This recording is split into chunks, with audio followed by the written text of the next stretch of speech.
Bonjour à tous et bienvenue dans cette vidéo de la série Histoire des mathématiques. Cette vidéo a pour objectif de présenter le mathématicien Al-Khwarizmi, souvent appelé père de l'algèbre. Al-Khwarizmi est né dans les années 780 à Khiva et est mort vers 850 près de Bagdad.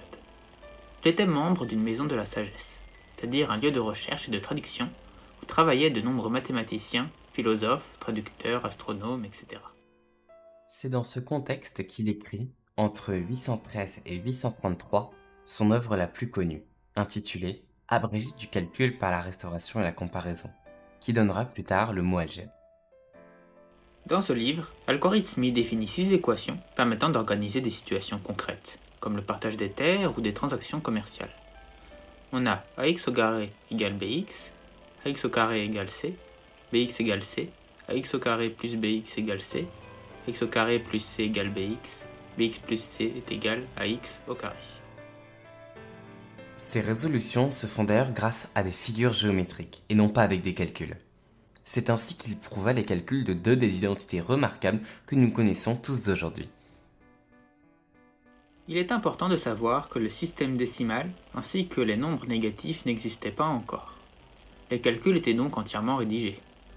Il utilise des mots concrets pour illustrer ces calculs. Par exemple, le carré, la racine, mais aussi la chose pour l'inconnu et le dirham pour la constante. Pour anecdote, c'est grâce à Al-Khwarizmi que nous utilisons X pour parler de l'inconnu. Puisque le mot chose s'écrivait shay, il a ainsi été traduit par Xai dans sa version espagnole, ce qui a finalement donné X. En plus d'avoir inventé l'algèbre, Al-Khwarizmi a aussi introduit au Moyen-Orient et en Europe de nombreux principes venant d'Inde, les plus connus étant le système décimal et le zéro. Il les expose dans son traité datant de 830, livre de l'addition et de la soustraction d'après le calcul des Indiens.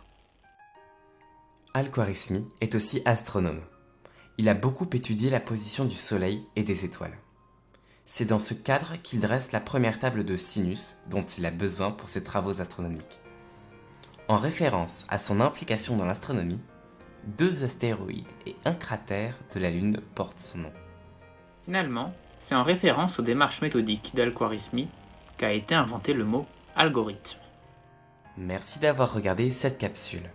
N'hésitez pas à aimer cette vidéo si elle vous a plu et à vous abonner si vous souhaitez en savoir plus sur les mathématiques et leur histoire. Sur ce, c'était Eureka. Bye bye.